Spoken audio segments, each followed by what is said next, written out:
Lorsqu'un problème nous dépasse, il est indispensable de s'en remettre aux meilleurs experts, c'est-à-dire aux experts qui ont fait leurs preuves. Il ne faut pas réinventer la roue et se croire seul, capable, en un temps record, de rattraper notre manque de connaissances pour égaler la compétence des experts. C'est un des aspects positifs de l'argument d'autorité. Si je souhaite parler de physique quantique, par exemple, je ne vais pas réinventer les équations de Schrödinger. Et surtout, je ne vais pas commencer à croire ceux qui prétendent révolutionner la physique quantique alors qu'ils n'ont aucune expertise dans cette discipline. En somme, lorsqu'un problème me dépasse, je me tourne vers les meilleurs experts et même si je ne suis pas d'accord a priori avec ce qu'ils disent, je m'en remets à eux. C'est valable pour absolument tout le monde, qu'on soit président des États-Unis, infectiologue ou youtubeur. Et donc, naturellement, dans cette période de crise, il convient de se tourner vers Didier Raoult, parce qu'apparemment ça se prononce Raoult, éminent expert international en infectiologie, car cet homme est un de nos meilleurs atouts au monde en infectiologie. Et donc ça veut dire que même si ce qu'il propose en infectiologie nous semble étrange ou dérangeant,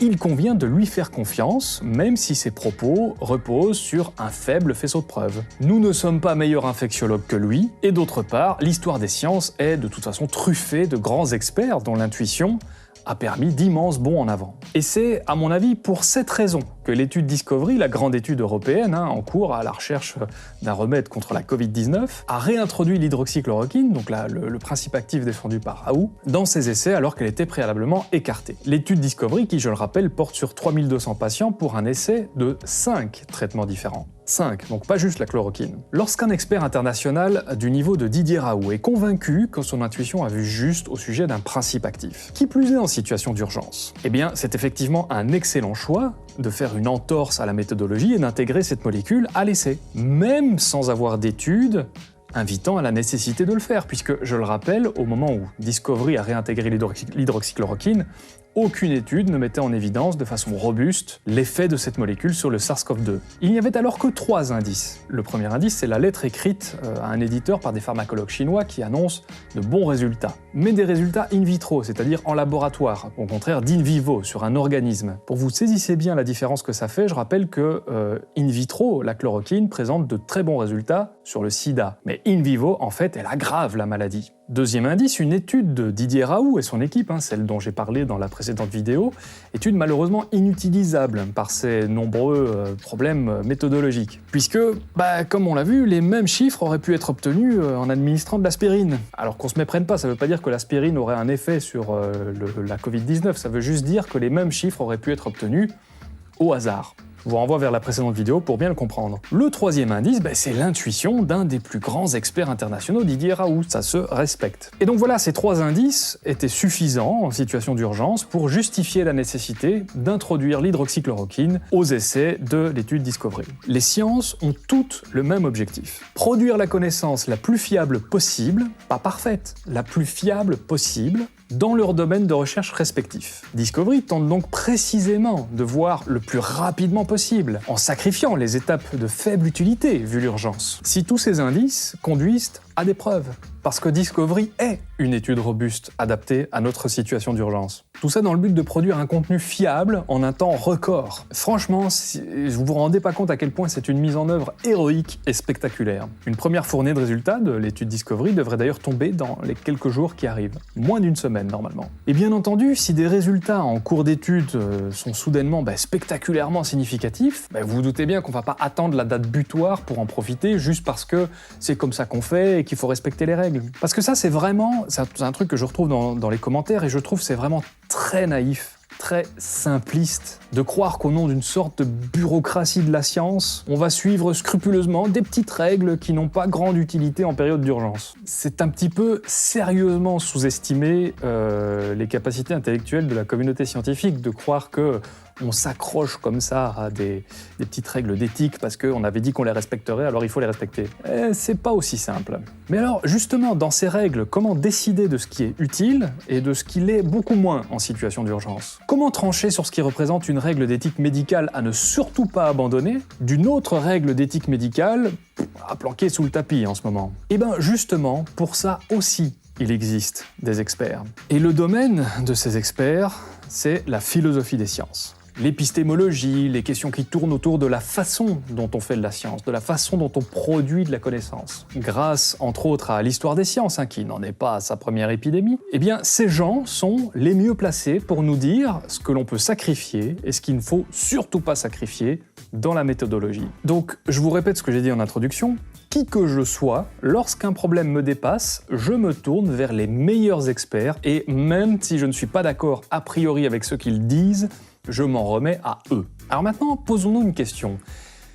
Si tout est si simple, pourquoi est-ce qu'il y a un débat autour du professeur Didier Raoult ?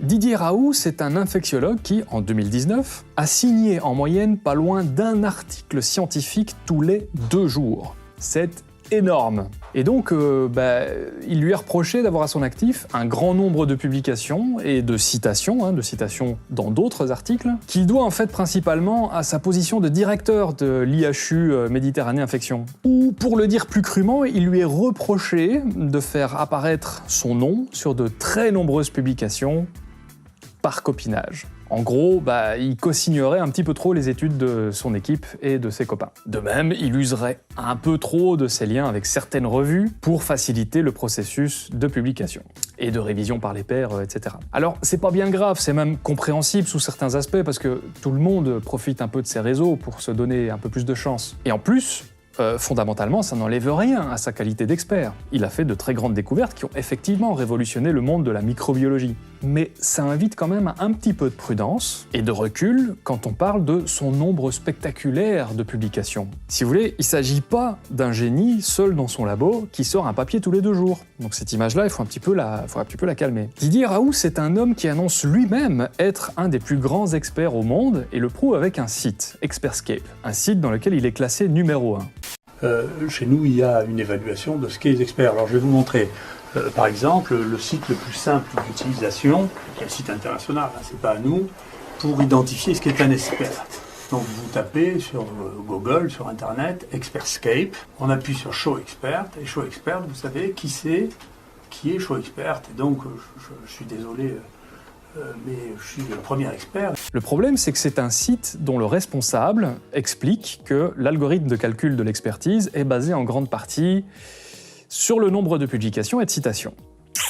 Alors, ça n'enlève toujours rien à la qualité d'expert de Raoult, qui a véritablement publié plusieurs études révolutionnaires en infectiologie, comme je le disais, mais peut-être qu'utiliser Expertscape pour le mettre en avant, c'est du coup pas le meilleur argument, puisque ce site s'appuie en grande partie sur le nombre de publications et qu'on a vu que ce nombre était un petit peu gonflé par les manœuvres de Raoult. Didier Raoult, c'est aussi un homme qui publie un livre de 90 pages sur la Covid-19, à peine 1 mois après le début de la crise, mais qui annonce en même temps qu'il n'a pas le temps de faire des publications scientifiques en respectant la méthodologie classique, à cause de l'urgence. Alors, je suis pas à sa place, je sais pas comment il a produit ce bouquin, ni comment il organise son agenda, ni ce qu'il aurait à répondre à cette interrogation, mais à ce stade, j'ai envie de dire, soyons prudents. Alors, qu'on se comprenne bien, être prudent, ça veut pas dire n'agissons pas, et ça veut pas dire non plus ne lui faisons pas confiance. Être prudent, ça veut dire attention, ne prenons pas tout pour acquis. Il y a des zones d'ombre à éclaircir, et le temps va inévitablement apporter des réponses qu'il faut être prêt à recevoir. C'est-à-dire qu'il faut se mettre dans une disposition d'esprit où ce que nous croyons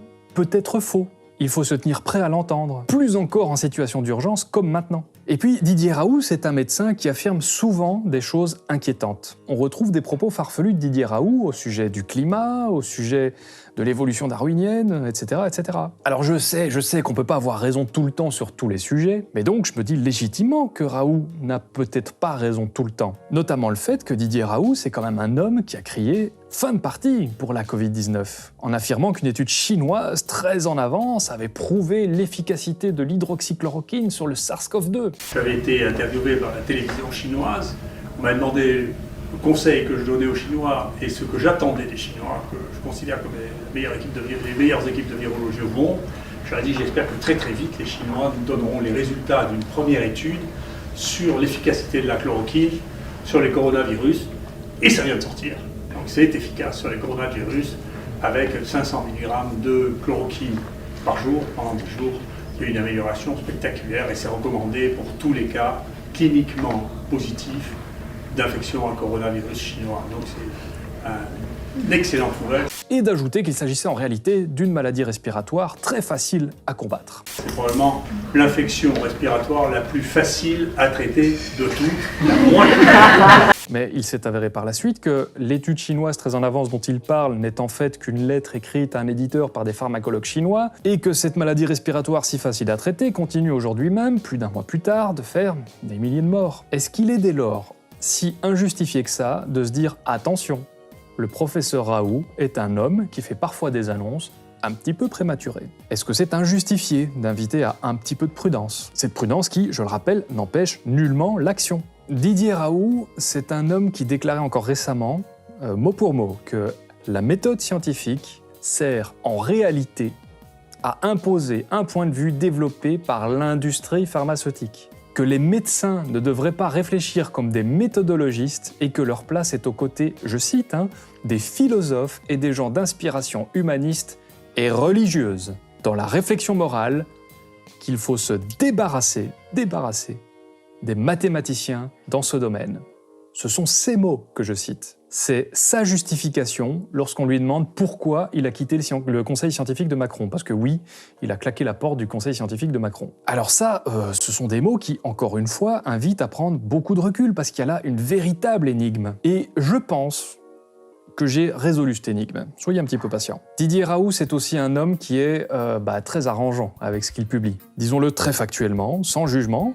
Il fait des copier-coller Photoshop dans ses publications. Comprenez par là qu'il réutilise la même photo, recadrée, avec un zoom, ou en recomposant, donc pour faire comme si c'était une autre photo, dans des publications censées présenter des résultats différents sur des sujets différents. Alors, je vais pas l'accuser de tricherie pour autant. Je sais pas ce qu'il a à répondre de ces évidentes manipulations des données, peut-être qu'il a simplement voulu gagner du temps par exemple. Et en effet, ces copier-coller n'invalident pas de facto les conclusions de l'étude. Mais une fois encore, cette façon de faire m'invite à rester très prudent. Raoult est un homme qui, je le disais, affirmait en février que la Covid-19 était probablement l'infection respiratoire la plus facile à traiter.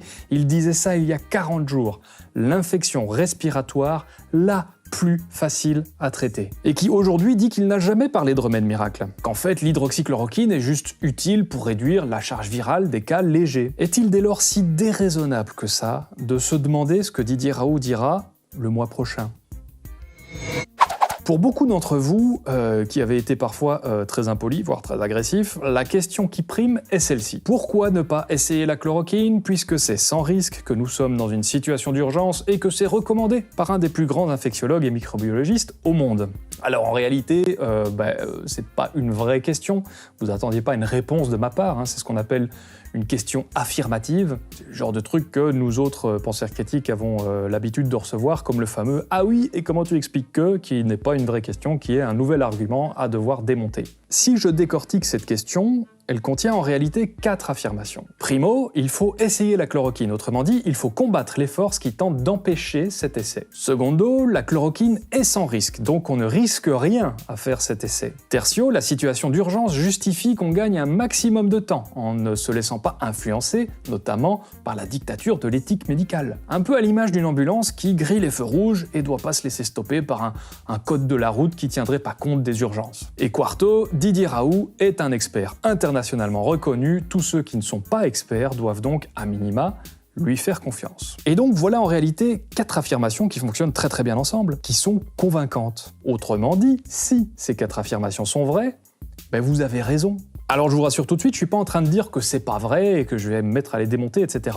Mais si vous êtes venu chercher du vrai et du faux, du noir et du blanc, celui qu'il faut défendre et celui qu'il faut combattre, vous êtes déjà plus dans le réel. Vous êtes dans un récit de fiction ultra manichéen, ultra simplifié et, excusez du peu, mais naïf. Vous êtes à Hollywood. Alors je sais qu'en ce moment il faut beaucoup regarder la télé, mais quand même. Je vais simplement vous exposer encore quelques faits. Des faits bruts qui vont vous permettre de repenser à ces affirmations. Donc la première partie, il faut essayer la chloroquine, autrement dit, il faut combattre les forces qui tentent d'empêcher cet essai. C'est le sous-entendu. Mais en réalité, c'est un faux débat, parce que la chloroquine, elle est à l'essai. Il n'y a pas l'armée qui est dans l'hôpital de Didier Raoult en train d'essayer de lui empêcher de donner de la chloroquine.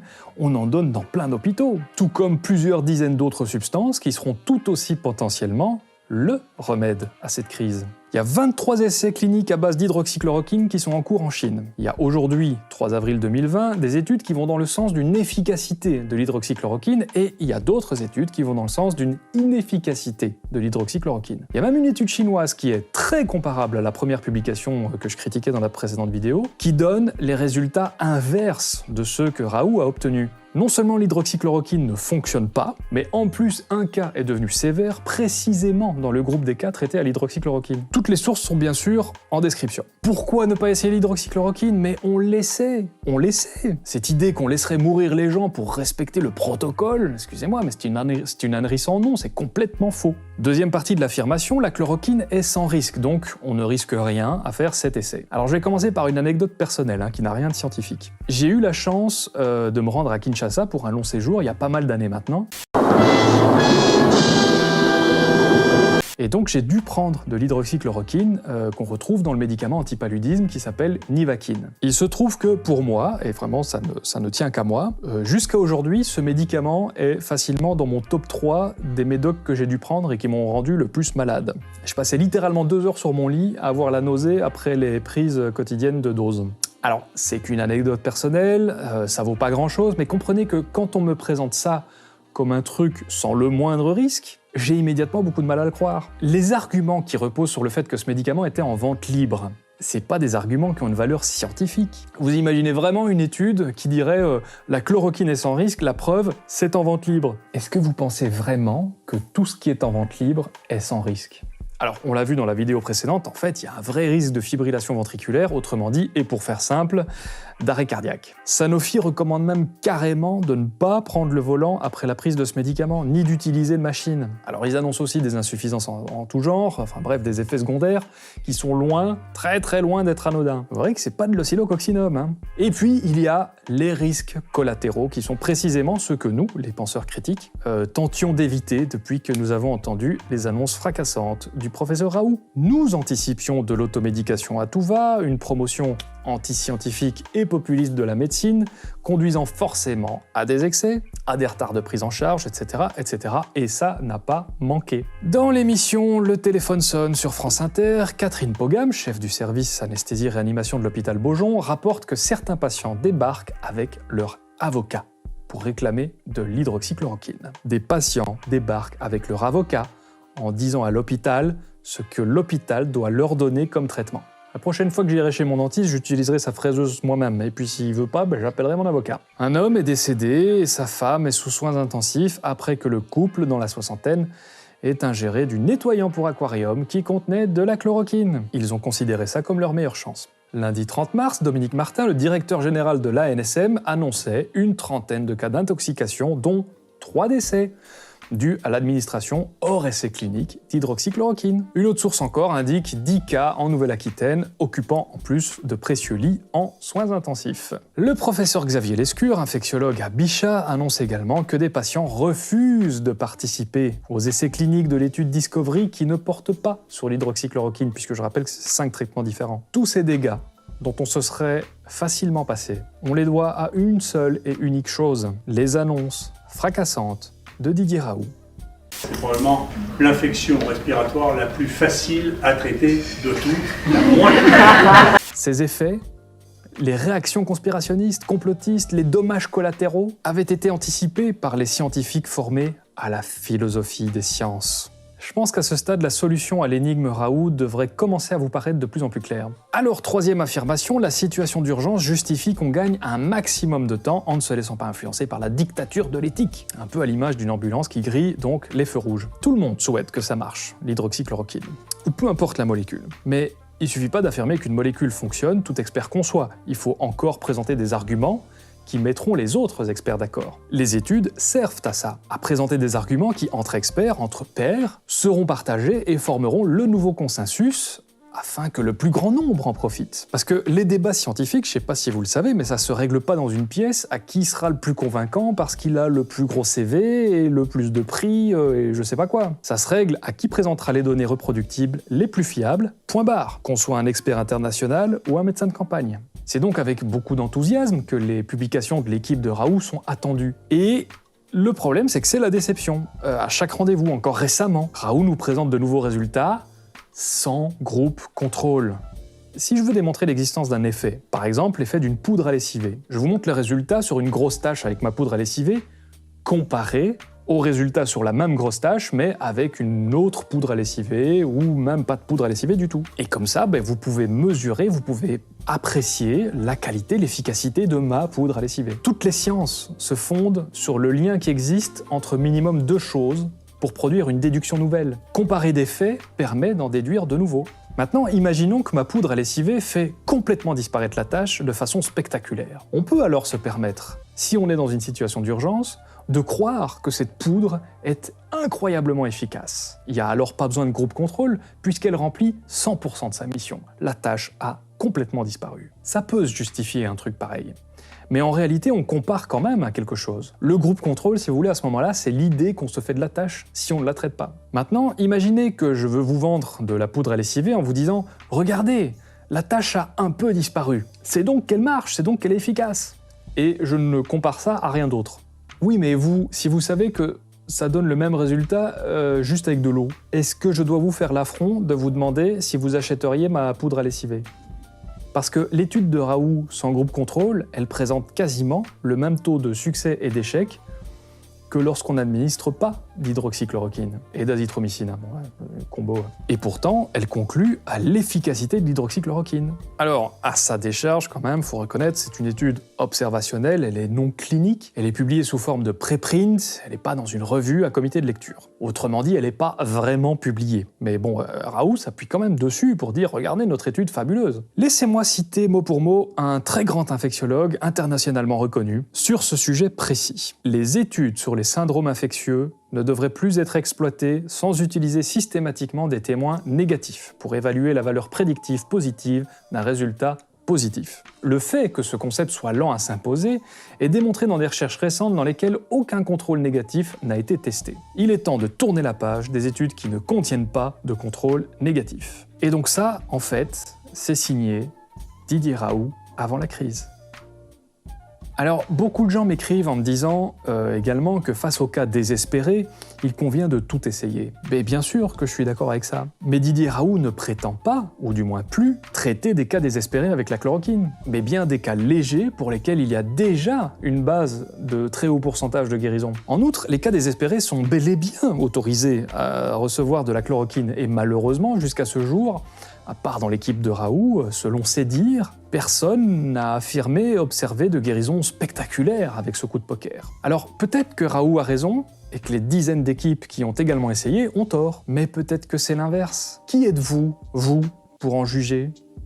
Toute une petite phrase qui me revient souvent. Alors, comment expliquer cette sévère dissonance de la part de ce grand expert international entouré en plus de 14 excellents profils médicaux parmi les plus grands spécialistes au monde ? Je compte pas son attaché de presse, il dit des conneries sur Twitter. Comment réconcilier ces nombreux prix prestigieux que Raoult a reçus, son CV à rallonge, son statut d'expert parmi les experts, avec toutes ces informations ? Il est temps de vous apporter la réponse à cette énigme, en tout cas ce que je pense être la réponse, en analysant la dernière partie de la question affirmative que vous me posez tous, et vous verrez qu'en fait, vous aviez la solution dans votre propre propos. Didier Raoult est un expert internationalement reconnu, tous ceux qui ne sont pas experts doivent donc, à minima, lui faire confiance. Ça, c'est la quatrième partie de votre affirmation. Alors, on va s'aider d'un autre domaine que j'affectionne particulièrement pour illustrer le problème et résoudre l'énigme. Les jeux vidéo, et plus particulièrement les jeux de rôle. Les jeux de rôle, pas les jeux de rôle comiques. On pourrait illustrer la présente vidéo comme ceci. Alors attention, tous les chiffres que je vais donner sont totalement pifométriques et ne servent que d'illustration. Dans la vidéo que vous êtes en train de regarder, qu'est-ce qu'on a ? On a Didier Raoult, un infectiologue niveau 99, qui est analysé par Samuel Buisseret, niveau 5 en infectiologie. Oui, niveau 5 quand même, parce que je vais pas négliger non plus mes petites connaissances, j'en ai quand même un petit peu. Alors évidemment, vu comme ça, je n'ai aucune compétence pour l'ouvrir sur ce sujet. Mais les rôlistes le savent bien. Tous les boss ont un niveau supérieur au joueur, et pourtant le joueur a toujours sa chance. Parce que c'est pas le niveau global qui compte, ce sont les statistiques détaillées qui comptent. Et la crise actuelle, c'est pas juste une question d'infectiologie, c'est aussi une question de pharmacovigilance, de biologie, d'épistémologie, de médecine, et je l'ai dit, de philosophie des sciences. De plein de compétences dans lesquelles Raoult, comme n'importe quel être humain, a des points forts et des points faibles. Et c'est comme ça que tout s'explique. Repensez à la phrase d'introduction. Lorsqu'un problème me dépasse, je me tourne vers les meilleurs experts et même si je ne suis pas d'accord a priori avec ce qu'ils disent, je m'en remets à eux. Je m'en remets à Didier Raoult pour l'infectiologie. Mais Didier Raoult s'en remet-il au philosophe des sciences pour ce qui est de la méthodologie, qui n'est pas son domaine de compétence? Et là, tout devient très clair. Repensez à tous les indices. Ma conclusion, c'est que Didier Raoult est un infectiologue très talentueux, mais qui s'est probablement senti toujours un petit peu freiné dans sa progression par la, selon lui, trop rigide méthode scientifique, un peu à l'image d'un pilote de Formule 1 qui se demanderait pourquoi lui doit respecter les limitations de vitesse sur l'autoroute. Reprenez pas cette métaphore à votre compte pour justifier votre parti pris et la développer, etc. Les métaphores, elles ont des limites, et il faut respecter ces limites, restons sérieux. Et donc, Didier Raoult n'a pas hésité à utiliser le copinage, sa position de directeur, pour augmenter son nombre de publications et de citations. Il a joué avec les règles. Il n'a pas hésité à faire du copier-coller Photoshop pour accélérer la sortie de ses publications, à se passer de groupe contrôle, à intervertir des chiffres, à tronquer des données pour qu'elles s'alignent un petit peu sur son intuition, sur ce qu'il veut faire dire à ses études, sur le message qu'il veut faire passer. Une intuition qui est souvent juste, certes, mais principalement en infectiologie, pas en philosophie des sciences. Didier Raoult est un excellent infectiologue, mais c'est un très mauvais épistémologue, un très mauvais philosophe des sciences. Il critique une discipline qu'il ne comprend pas et qu'il ne connaît pas. Alors la plupart des gens vont répondre à ça « Oui, mais enfin, c'est un scientifique !» Ah, l'imagerie populaire de l'homme de science si cher au cinéma. Ce à quoi je dois vous répondre que, hélas, si on enseigne effectivement d'une certaine façon la méthode scientifique dans les cursus médicaux, on n'enseigne pas pourquoi ces méthodes sont utiles et indispensables.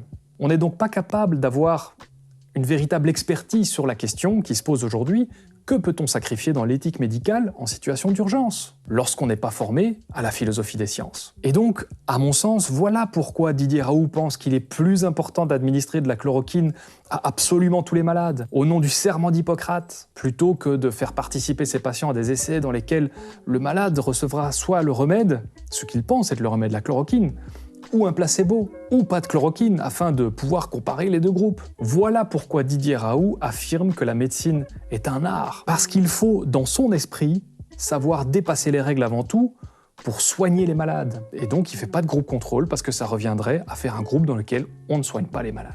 Mais lorsqu'on est compétent en philosophie des sciences, il y a une chose qu'on sait, c'est qu'il est plus important de produire de la science qui met tous les experts d'accord, le plus rapidement possible, si on veut effectivement sauver le plus grand nombre de vies. Voilà la règle éthique que combat Raoult sans l'avoir comprise.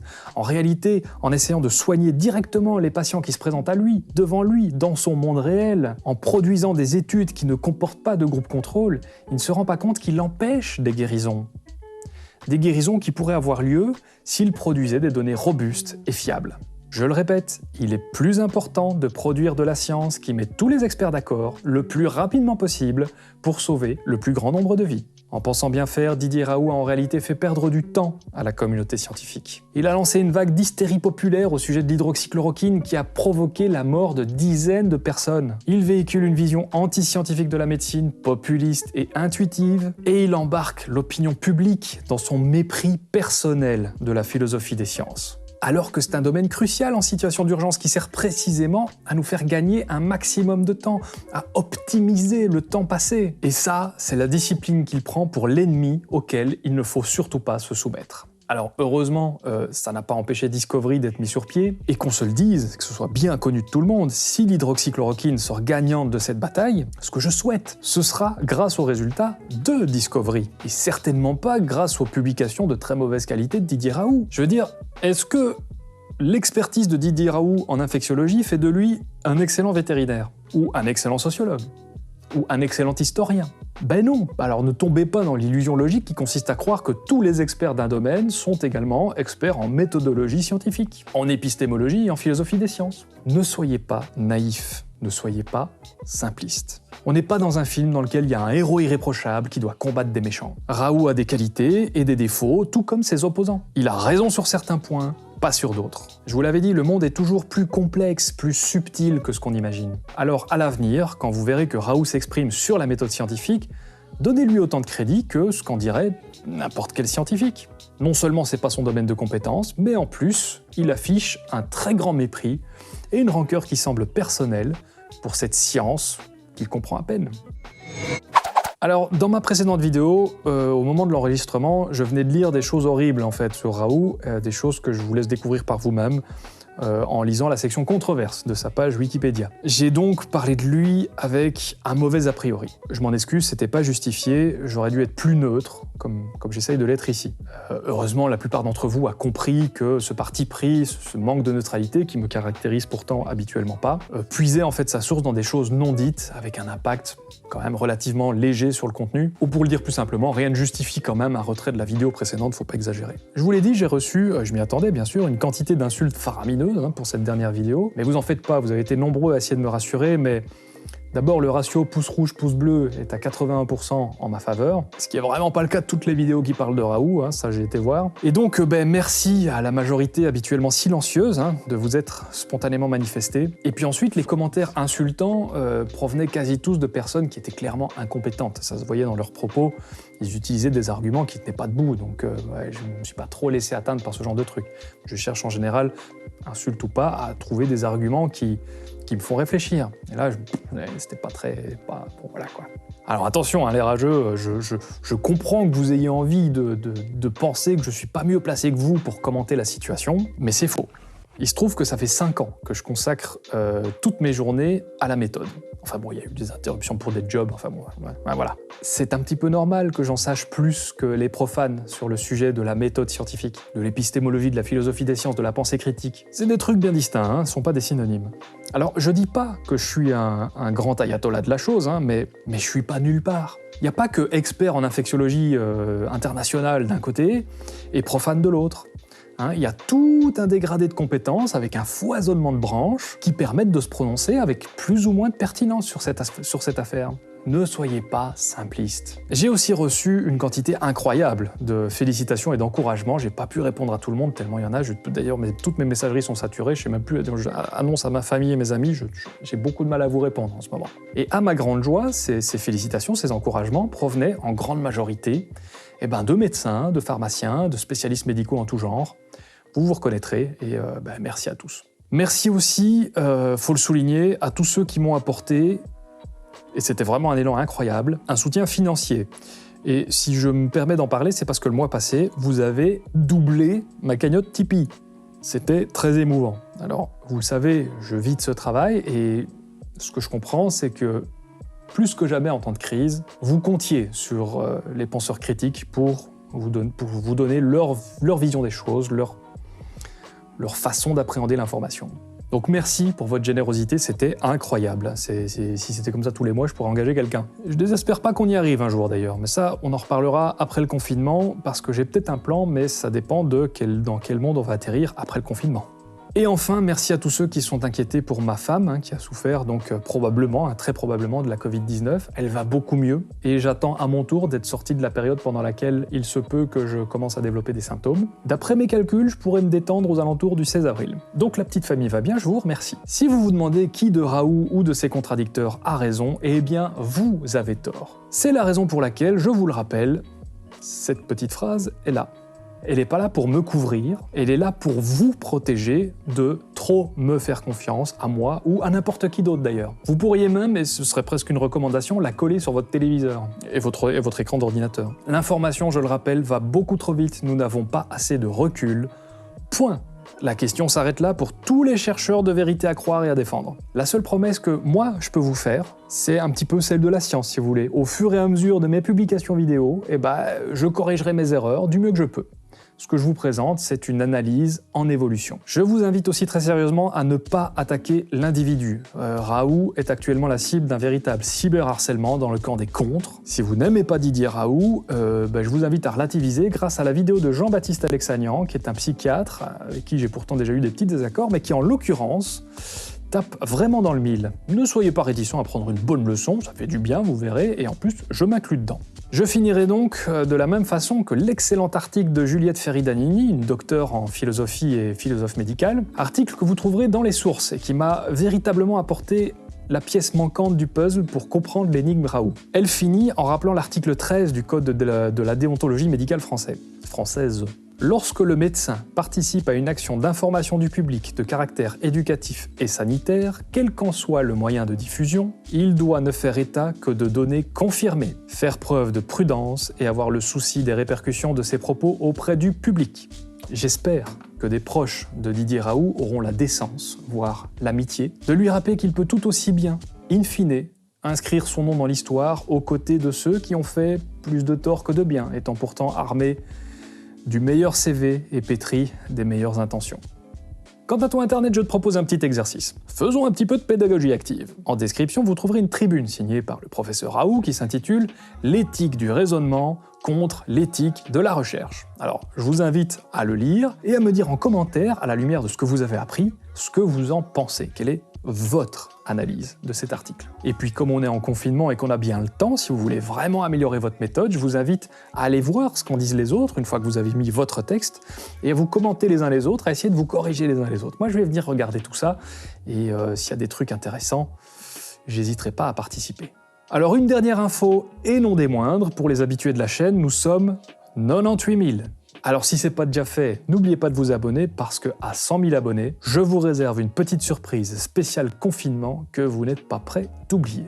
Soyez prudents, sans que ça signifie bien sûr être inactif, bien au contraire. Sachez trier ce que vous entendez et donc prenez bien soin de la méthode avec laquelle vous mettez des trucs sous la casquette. Courage à tous, les jours qui viennent vont être très éprouvants, on va tous atteindre les pics dans nos pays respectifs. Et bravo à tous ceux qui vont au charbon, qui vont affronter cette saloperie. Bravo à tous ceux qui vont ramasser nos poubelles, à tous ceux qui scannent nos articles en magasin. Vous êtes les piliers de nos vies, on vous aime. Et tous les autres aussi, même les rageux, on a tous besoin d'amour.